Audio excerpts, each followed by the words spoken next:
From News Channel 15, you're watching News Channel 15 Tonight with Aiden Karcher. This is News Channel 15 Tonight. Hello, News Channel 15. This is Aiden Karcher, and here's your evening news. Champion Laboratories, one of the largest and oldest employers at Albion, has been closed permanently. Employees received an email this morning confirming a closure. As many as 1,000 workers are out of a job. The closure comes as a result of the financial collapse of Champ's parent company, First Brands Group. The message to employees reads, First Brands Group regrets to inform you that it will be permanently closing the entirety of Albion facility located at 200 South 4th Street. This letter constitutes notice to warn you, pursuant to the WARN Act. The company expects that the closure will commence on February 23rd and further expects your termination to be effective on February 23rd. The company currently expects for the closing of the facility to be permanent. Because this is a complete closure of the facility, bumping rights are not applicable. Many area arrests were made last week and over last weekend. Early Saturday morning, a McLeansville man was arrested at the Ford Center in Evansville following a series of altercations and confrontations with police officers. According to Evansville Police Incident Report, officers working off-duty at the Ford Center initially encountered 43-year-old Darrell DeLong Jr., working an early altercation in which he was considered the victim. However, later in the evening, DeLong Jr. was involved in another disturbance and was escorted out of the arena by officers. DeLong Jr. reportedly returned to the venue and confronted officers regarding an incident involving his 15-year-old son. Police say DeLong Jr. made threats to harm an officer in full uniform and advanced toward the officer. He was then taken to the ground and placed in handcuffs. DeLong Jr. was booked into the Vanderburgh County Jail early Saturday morning on charges of disorderly conduct, intimidation, and resisting arrest. Carmi police made 7 arrests in a 24-hour period over the weekend. It was just after 4 a.m. Saturday when Carmi PD pulled over 2 men on Highway 14 at Industrial.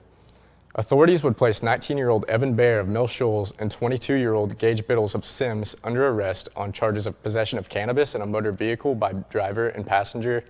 Following booking, both were released with notice to appear citations and given a court date of March 24th.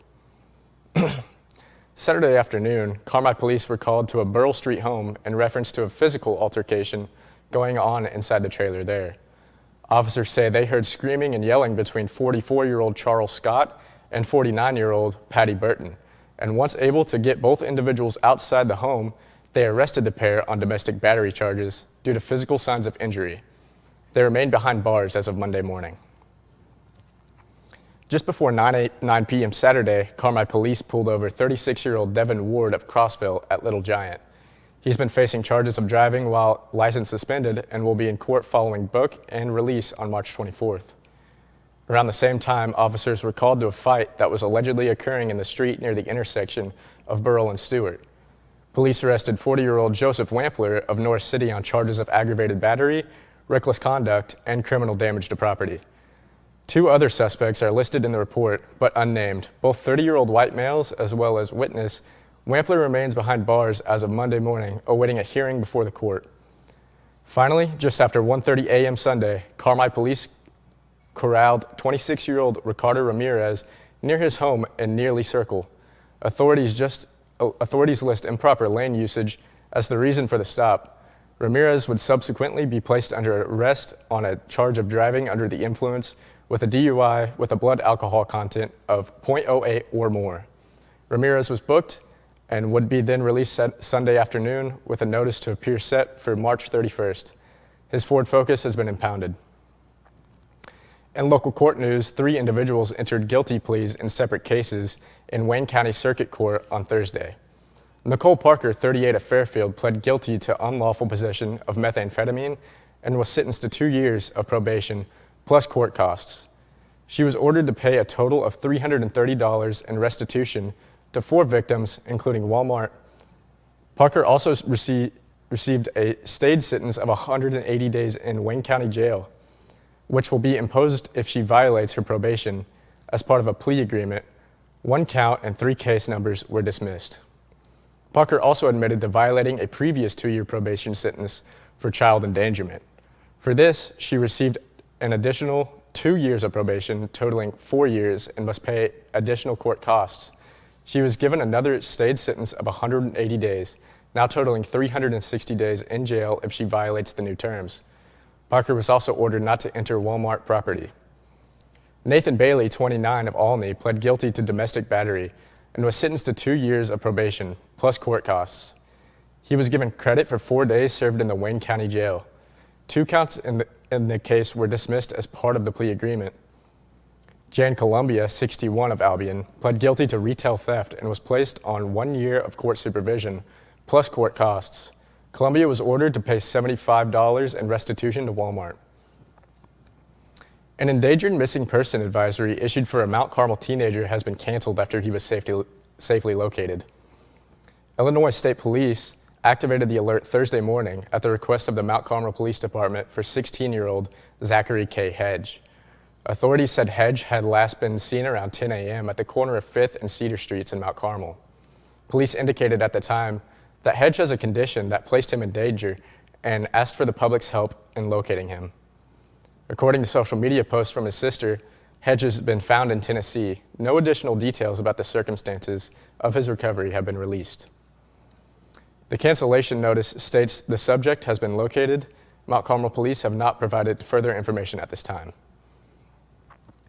That was a look at local news. Up next is Kyle Peach with weather and Max Gerlach with sports to follow. You're going to love the great deals at Steve Faulkner Automotive. Get 0% financing and $7,000 off Ram 1500s or lease a Pacifica for $399 a month. See the deals at stevefaulknerautomotive.com. President's Day savings are at Steve Faulkner Automotive. Lease a new Jeep Compass for only $379 a month or lease a 2026 Wrangler for $359 a month. Save a bunch of Benjamins and go to stevefaulknerautomotive.com. Teaching kids about money is an important step, and the Student Plus account from the First National Bank makes it simple. It's a free checking account designed for students who are learning to manage their own spending with tools that help parents stay connected. With spending limits, real-time alerts, and instant transfers, students can build smart money habits while parents have peace of mind. Getting started is easy. Visit the nearest branch to open a Student Plus account and choose the features that fit your family best. The Student Plus account from the First National Bank. Parents choose the controls, students learn responsibility. Member FDIC. Hi, I'm Tony. I graduated Wabash Valley College at Mount Carmel, and it was the best decision ever. It gave me the opportunity to go on the air almost immediately. Within about a week of starting the broadcasting program at Wabash Valley College, I was a DJ on 89.1 WVJC, and that on-air experience was invaluable to my future career and hiring potential.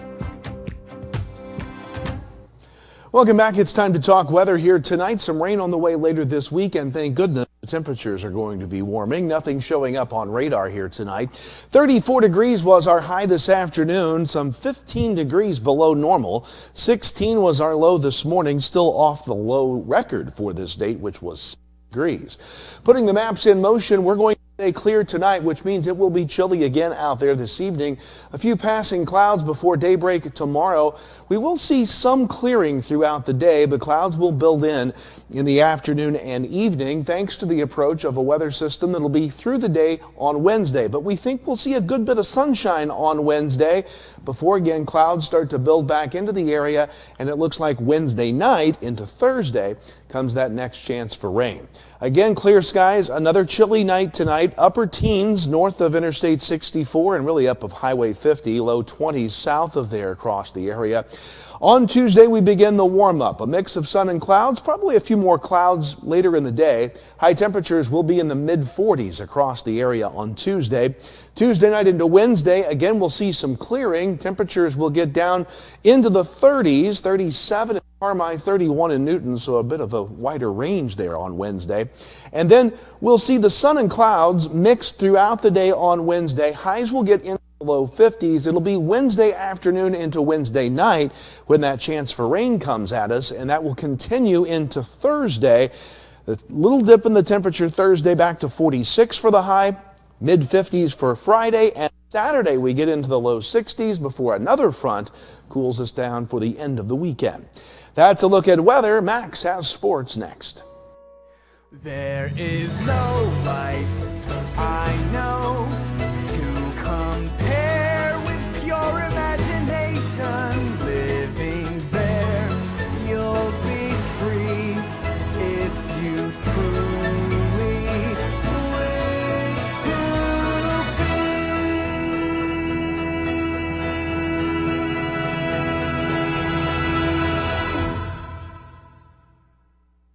Are you living with chronic conditions or finding it hard to manage your health at home? If you're 18 or older, have a primary care provider through Wabash General Hospital, and live in Wabash, Edwards, White, or Lawrence County, our community paramedics can help. Get support in the comfort of your home, including follow-up care, home safety and medication education, vital sign checks, disease management support, and resource connections. Our certified paramedics will work with your doctor to provide non-emergent care to keep you healthy at home. Ask your WGH primary care provider for a referral to community paramedicine. Have your weather radio, have a flashlight with batteries in it, make sure your cell phone's charged, know where you're going to go when bad weather hits. Go to the lowest interior room in your house and wait the storm out. After the storm, if your power's out or if there's any kind of dangerous situation or anything like that, call Mount Carmel Public Utility Company. As you go outside to survey the damage a little bit, just make sure to stay away from down power lines. Now, News Channel 15 Sports with Max Gerlach. This past weekend in boys basketball saw a lot of non-conference matchups as the Mount Carmel Golden Aces got a big win over former conference foe Red Hill 72-62. Edwards County got the win over Sisney 65-44. Hamilton County got a big win in their senior night matchup 71-54 over DeCoin. Newton got the best of Flora 50-33. Olney fell to state number 1 T-Town 52-33. And a few conference matchups from this Friday. Fairfield got the best of Carmi White County 51-39, and the Little Illini Lawrenceville beat Pears 53-44. North Clay took down South Central 75-47. Tonight we start regional play in games in Class 2A in the Robinson regional site. Mount Carmel hosts Robinson in an 8-9 seed matchup at the Hilltop. And OPH travels to Newton in the 2A Vandalia Regional. Olney is at Effingham tonight in the 6 versus 11 seed matchup, and Flora is at Vandalia. In the Benton 2A Regional, 5 seed Hamilton County hosts 11 seed Harrisburg in their first round matchup, and Johnson City is at Vienna. In the 2A Massac County Regional, 12 seed Carmi White County takes a trip down to Massac to take on the 6-seeded Patriots, and El Dorado travels to West Frankfort. At the 1A Altamont Regional, from our area, 10 seed Wayne City travels to St. Elmo to take on the 7 seed St. Elmo Eagles. 6 seed Edwards County will take on the 11 seed Sisney Running Lions for the second time in a row at home. And in the 1A North Clay Regional site, 1 seed Lawrenceville takes host 16 seed Ramsey. 8 seed Red Hill hosts 9th seed Patoka. 13th seed South Central is at 4th seed North Clay, and the Bison of Grayville will head up north to take on 5 seed Dietrich. Elsewhere, 3 seed NCOE will play the 14 seed Egyptian Pharaohs at home. Over the weekend, the Wabash Valley Warriors have been rolling. They went 3-1 with 2 wins over Macomb Community College and went 1-1 against Catawba down at the Georgia Highland Classic. Meanwhile, Frontier went 3-1 this weekend at the State Fair, winning 16-8, 6-4, and 27-8 before falling 12-11. Saturday in men's college basketball, the WVC Warriors took the 72-60 win in the doubleheader, where on the women's side, the Warriors won 77-62. That will conclude tonight's news. From Aiden Karcher and Kyle Peach, I'm Max Gerlach. Have a good night.